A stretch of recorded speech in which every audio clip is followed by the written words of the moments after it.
Hey, I have a new show for you guys that you have to check out. I'm going to be talking about it here. It's called Maxed Out on OWN. And it's basically about a financial expert, Coach Collins, who meets with family and friends that are on the brinks of financial ruin. She confronts the guilty parties about their spending habits. She gives them advice on what to do, and she helps them fix the issue. So with that being said, I'm Myrna, your financial friend, and we're going to talk about this. Season 1, this is their first season, and I really like this show so far because it literally takes people through their financial issues to see what the problem is. On the first episode, she meets with Cory and Nina. Cory called Coach Leah in to help them with their finances. He didn't even tell his wife. He was like, well, she keeps telling me that I basically need to be about it. I said I'm going to do this, so I just did it. Coach Leah's like, she doesn't know I'm here. She's like, no. He calls her in, introduces her, and they pretty much get right down to business. A little bit of background about Nina and Cory. They have 2 little girls about the age of 5 and 7. They're a one-income household. Cory works in the trucking industry, and Nina is a stay-at-home mom, and part-time she freelances as a voiceover actress. That brings in a little extra income to the house. Cory makes about 60 to 70 grand a year with trucking, and on her freelance business that Nina has on the side, she brings in anywhere from 20 to 35,000 a year, but it's not on a consistent basis. Basically, some months she can have $100 coming in, and other months she can have thousands of dollars coming in. It's hit or miss with her side hustle. Coach Leah gets down to business, and her first question to them is, do you have any idea what you spend on a monthly basis? And this is a good question that any who has a household should be able to answer, and a lot of people cannot. Cory's like, no, I just give all the money to her and she does what she does and everything gets paid and that's all I expect. I don't know nothing about nothing else. And Nina looks at him crazy and she's like, we spend about $3,300. And with that being said, he's looking at her with the side eye. I'm with you. All right, you say $3,300. I agree with you. He has no qualms of negating that number. They have a little back and forth conversation about the household, especially when Cory's like, look, I just give you the money and you do what you do. Nina brings up this great point that happens in a lot of households and people tend to overlook it. But she was saying to Cory, you should basically be more involved in what happens financially in this household.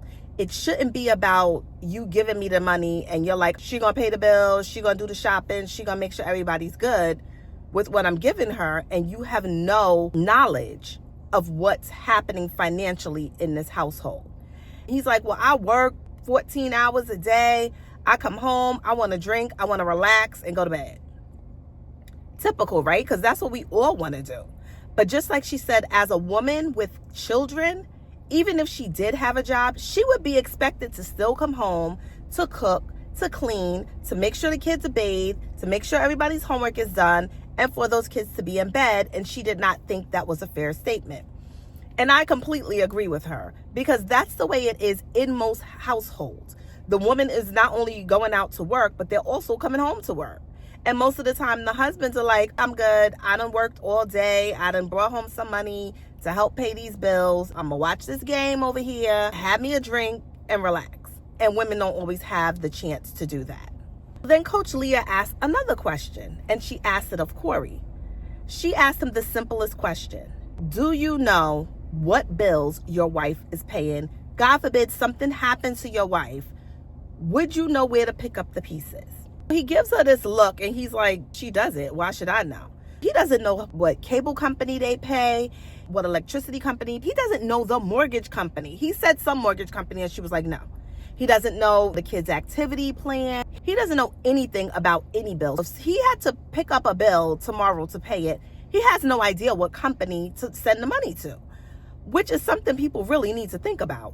Even if you're not the one financially responsible for making sure all the bills in the house is paid, you should know what providers you are in touch with, just in case. And in fact, Leah recommends that all parties involved should understand their household bills. She also recommended to them, or in general, that people should meet up, let's say monthly, and just talk about the finances that are coming in the house and those that are going out the house. So everybody's on the same page and there's no issue with the finances and everybody understands where the money is going and where it's coming from.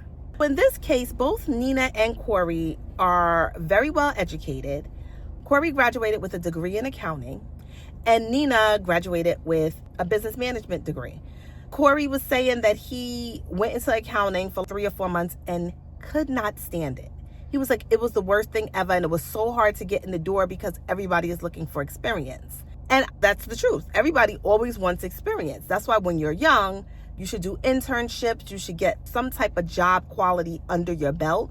So you could say, well, yes, I do have experience. And you can at least start entry level. Here nor there, he didn't like it, which is why he ended up in trucking. Nina, on the other hand, because she had her children, she ended up staying at home and being a stay-at-home mom, which is a job by itself. And I say God bless all the mothers that do it, because I couldn't do it. I need me a break. I needed to get out of the house, go to work, see some adults, see somebody that's speaking my language, and not being at home with children all day. A lot of people do this. They go to school, but they don't actually use their degree. And they end up being at home with these kids to make sure that they're getting the proper care, because childcare is so expensive. It's very expensive. And if you're getting a job that's sometimes minimum wage and you're paying for a daycare center, it can get very pricey. I understand that she had 2 little ones and why it wouldn't make sense for her to stay home. But in watching the show, I was saying to myself, these kids are about 5 and 7, which means theoretically they should be in school, whether it's kindergarten, 1st grade, somewhere around there. They should already be in school, which should ease the tension of still being a stay-at-home mom, because you have that time that they are in school full time. I don't know when people put their kids in school. I know it varies, but I'm thinking at that age they should be in school. That's my opinion. She didn't say anything about homeschooling. I'm assuming that that wasn't one of the options that they picked for their family. But in the meantime, they have big dreams and aspirations. Nina wants a bigger home. She wants another car. We all dream big. Every time she thinks to the next level, she felt like her husband pulled her dream down. One of her interesting takes on her dream versus what her husband thinks, he's like, oh, you're thinking $1 million and big. Nina said something that was very interesting, and I never thought of it from this angle. She grew up in the suburbs, nice house, 2-car garages. I'm assuming tree-lined streets. We all know how the suburbs are. Where him, on the other hand, I grew up in the hood. The hoods vary. You're dreaming of what Nina actually lived. Now, we're in the suburbs. We got this house, probably something that he did not have growing up in the hood. He's already a step above where he came from. And I guess for her, I'm still in the same place. I thought that was very interesting to look at it from that perspective of how a person grows up in their background and where they want to be in the future. The other thing that Nina brings up is that she doesn't want to have such a tight budget when it goes to food shopping. She wants to travel, to go on vacations, go out with her girls without worrying about, can I actually afford this? She's looking for that next step up. In the meantime, Coach Leah's like, this is where we're going to start. Leah lets them talk just to understand where they are, where they want to be, where they think they are. I'm going to make that clear, where they think they are financially and where they want to be financially. Once she finds out what the family's needs are, she gives them this book and she tells them, this is my money moves makeover workbook. And she's like, I need for you guys to identify 3 main values. And once she receives that along with their financials, then she can put together a plan for them. Child, they eyes lit up big as Christmas light. And they're like, homework? Oh no. Cory's like, I wasn't expecting this. I was expecting you to come in here and be like, yep, Nina, you need to stop buying from Amazon so the money can be spent somewhere else. Nina's like, so you thought she was going to be on your side. So this is what we're going to do. Fill out the workbook, send me all your financials, and we'll talk about it more at a later date. What I love about Coach Leah is the visual impact that she is about to have on these two couples. Or this may be part of her show altogether, but I love it. Because when people see things visually, it seems to click in their head instantaneously than just telling them the obvious. It doesn't always set in the way a visual picture does. Let's be reminded that Cory makes about 65 grand. And she comes in and she's like, I'm about to show you the receipts. She pulls out this big bag of money. She's popping it down, all of these bands of money. This is your income. And they're like, all right, that's a lot of bands. All right. But here's your debt. And she got more bands and she's going and going. And lo and behold, they have $250,000 of debt. They were blown away. They were like, what? They had no idea that they had that much debt. Can you imagine $250,000 in debt and you're only bringing in about $65K a year? Woo! How on earth are you going to pay down this debt? What are we going to do? So mouths are dropped. And when they're looking at the money, they're like, we need to figure out how we can turn this table around where we're bringing in $250K and only have 65 in debt. Everybody wishes that they can turn their debt into their income. The world would be perfect if we can all do that. The other thing is that they were assuming their monthly expenses was about $3,300. And in reality, their monthly expenses were double that. They were spending $6,000 a month and had no clue. Most households don't have a clue. People forget to put things into their budgeting when they're like, what am I spending this month?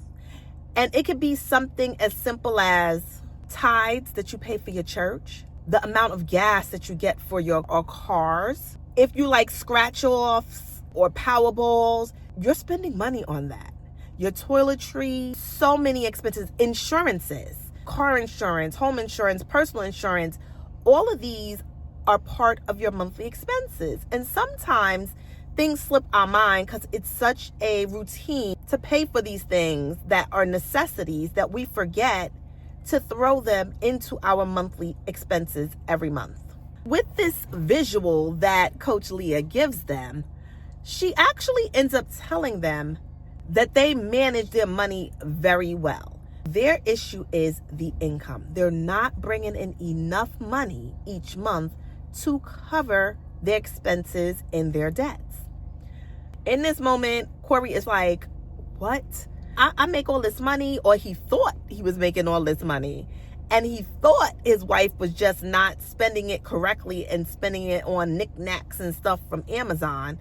His feelings are a little bit hurt. I'm the man. I'm supposed to be bringing in all this money. I'm taking care of the household, but it's still not enough. He's in his head. What am I supposed to do? Am I supposed to work more hours? When they're talking about it, they're going back and forth. And finally, Coach Leah says to Nina, or actually she says it to Cory. She says to him, are you opposed to your wife having a job? And Nina makes this face that Coach Leah's like, hold up, roll the tape back. What's that face about? And then Cory responds, she doesn't want to go back to work. Child, do I blame her? Heck no, because if I could sit my behind at home every day without going to work and my bills still get paid, I'm here for it. I ain't mad at her one bit, not one bit. Nina, live your actual life. Somewhere along the line, Coach Leah mentions that in Texas, I forgot to mention that this couple is from Texas. And she said the median household income in Texas is $145K. They're making half of that. In order for them to reach their basic goals, they're going to have to increase that income and lower that debt.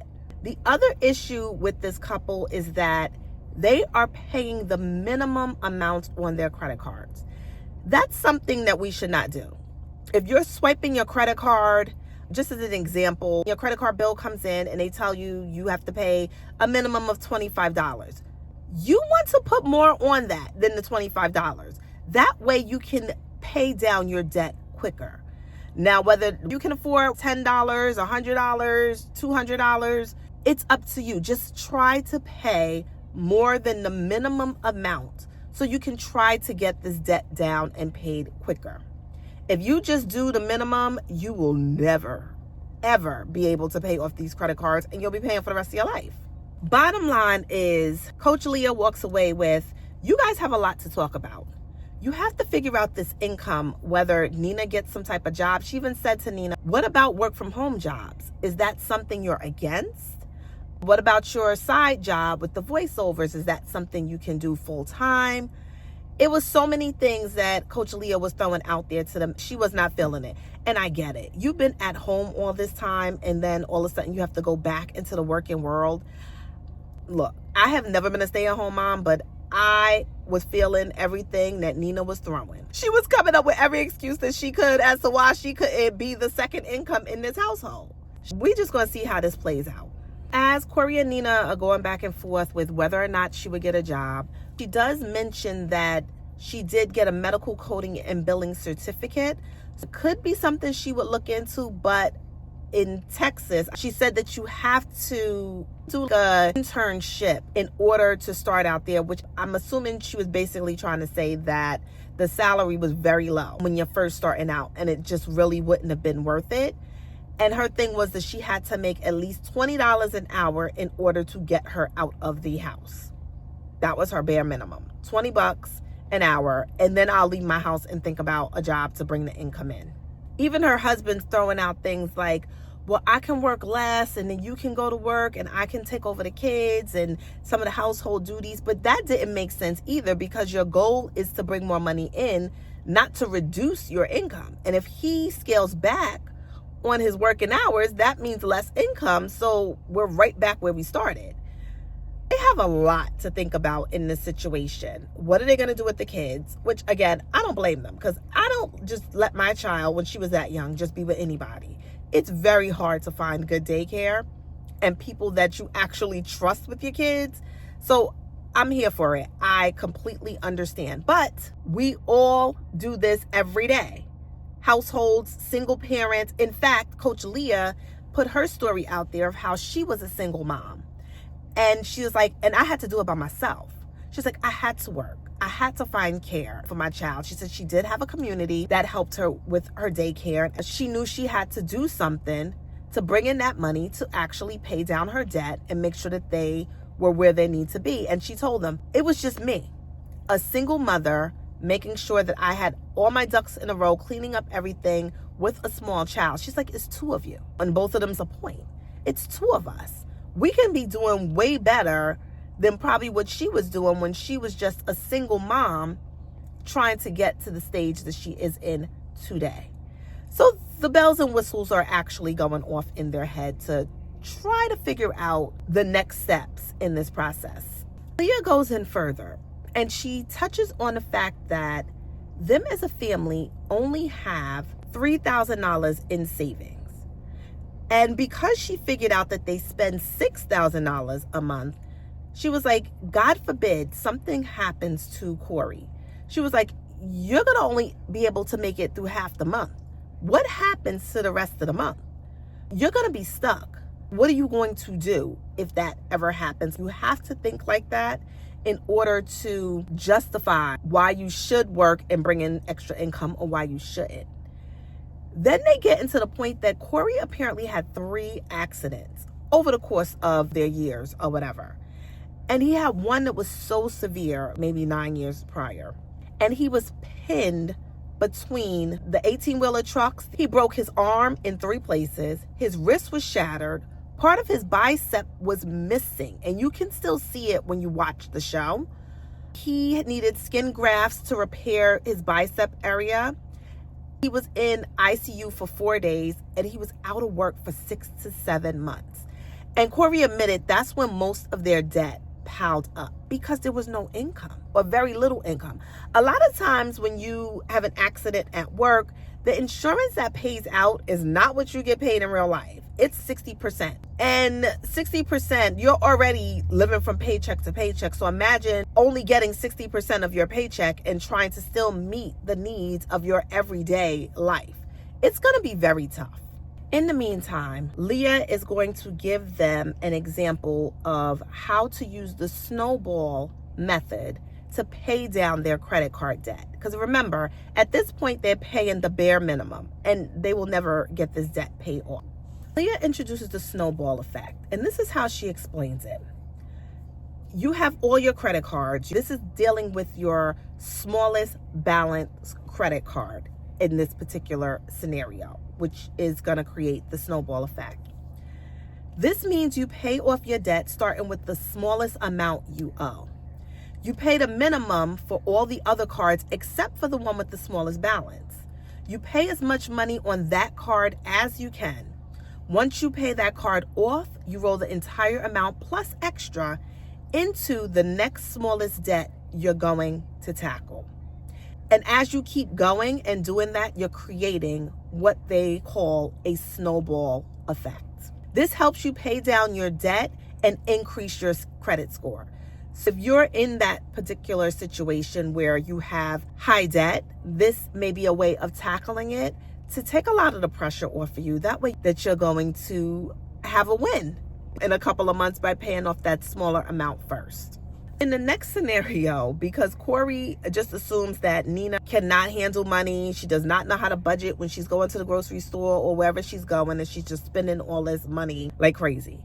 They give him the challenge to go grocery shopping with $150. First of all, I'm over here in the tri-state area. Who buying groceries for $150? Because I need to be that person buying groceries for $150, and they're a family of 4. When you talk about somebody that is definitely budgeting, Nina got it going on. She is down to the nitty gritty with her budgeting. 150, what? I wish, and I'm just going to keep it at that. He goes in the store. He has a list, mind you. He gets all of this stuff. He's supposed to be at $150. How much do you think he ended up spending in this grocery store? He made sure he got his alcohol because he had to have his little drinks on deck. All this stuff he was putting in the cart. He not paying attention to this list. He's like, oh, please, we could just throw this in there, throw this in. He's like, are noodles really this expensive? Where the hell have you been? Do you know how expensive groceries are? Groceries are super expensive. And he gets to the register, rings it all up. Cory's total, $208.61. Cory is way over budget. Leah makes him do something that I'm sure we all hope this never happens. She's like, what are you going to take off of that list? Because we only got $150 to spend. Now he has to go through all his little items. He gets rid of his cereal, and all of this stuff that he's putting back is reluctantly because he really wants it. He gets rid of like his cereal. He gets rid of his alcohol, but then he decided, I really do want my alcohol. So take these energy drinks back and give me back my alcohol. In the end, he stayed under budget at $140 something. I'll put the amount up here to see exactly what he spent. But then he understood what Nina's gripe was about budgeting in these grocery stores, and she's doing a heck of a good job with a budget of $150 for 4 people. I bow down to her because I could never do it, and I'm a family of 3, and it just doesn't happen. And then again, I live in a tri-state area, not Dallas, Texas, so it is what it is. Other thing that Leah points out is that, and it's funny that you don't always think about this because it took me a while to actually comprehend. I just never thought people did this.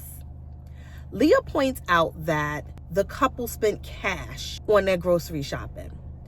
That's not something I ever thought would be a question with people. I always thought people use cash to purchase groceries. And I had to learn in my later years that people do sometimes use credit cards. As Coach Leah points out, and it's the truth, you should never use credit cards. You should always use cash. If you use your credit cards to purchase groceries, make sure you're paying that card off immediately, because then you'll be paying way more for your groceries than what they are actually worth, because you have interest on your credit cards. You never want to give yourself that debt. If you swipe your card at a grocery store for $150, Make sure that check is in the mail for that $150 so your interest rate will stay low and the groceries will be what they are and you're not paying on groceries for the rest of your life. Leah gives them one other wake-up call in this show. She takes Nina to a scrapyard. She gives her a dose of reality. She's like, all these accidents your husband has had, what if the outcome was different? What if it was? What will you do? Nina's response is, I can't get myself to think that way, not to be able to wake up and see him, but it's people's reality every day. And she's like, I never want to go there. Things happen in life, and you need to be prepared to make sure that your family can move forward in the event of anything tragic. Coach Leah's point in talking to Nina, mother to mother, you still need to be there for your kids. You need to think long and hard, how can I secure a future for my family and my children? Not just if something happens, but just in general. You want to make sure that you're very secure in everything. Another thing that Coach Leah actually recommends for people to get is insurance. She said when she had her daughter, she got insurance and she got an estate plan. And I know some people look at insurance like, oh, I'm not going to die tomorrow. You just never know. Or estate planning, we don't do that. Where they do that at? Because some people don't know about it. But it's something that you can look into because it could be a very good idea for you and your family. Leah also recommends life insurance, disability insurance, and hospital indemnity insurance. Disability insurance pays a portion of all your income in case you're sick or ill. And some jobs do offer that, but they offer it, of course, with an option that you have to pay into it. Sometimes it's very cheap depending on the company, or you can get it on your own. The hospital indemnity insurance, it pays a lump sum for every day you are in the hospital due to illness or an emergency. In that case, if they had that back when he was laid up for 6 or 7 months, they may not have been in this much debt today. It should be something that you should look into. Leah basically leaves this whole process with them, letting them know they need to come up with a contingency plan. They need to tell her what they're going to do to move forward.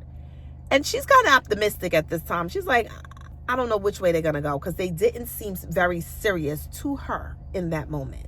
The family actually sits down with friends and family to just throw out there what they talked about with their financial plan, all the information Leah gave them, what she told them, and the friends were giving very good ideas. Nina's sister was there and she offered her the childcare she needed. She said, if you need help with getting to where you need to be, I will watch your children for half the week. That took a load off of Nina. Oh my God, that's the best thing ever. That's all she wanted to hear because, of course, she trusts her sister. That's her community, her village. She will feel secure that her kids are with her sister and she knows that they are safe. And not only does she know that they're safe, she knows that she doesn't have to pay those high out-of-pocket expenses that childcare costs. Cory and Nina finally come to Leah's office with a plan in place, child. They done got their plan together. They come to her office.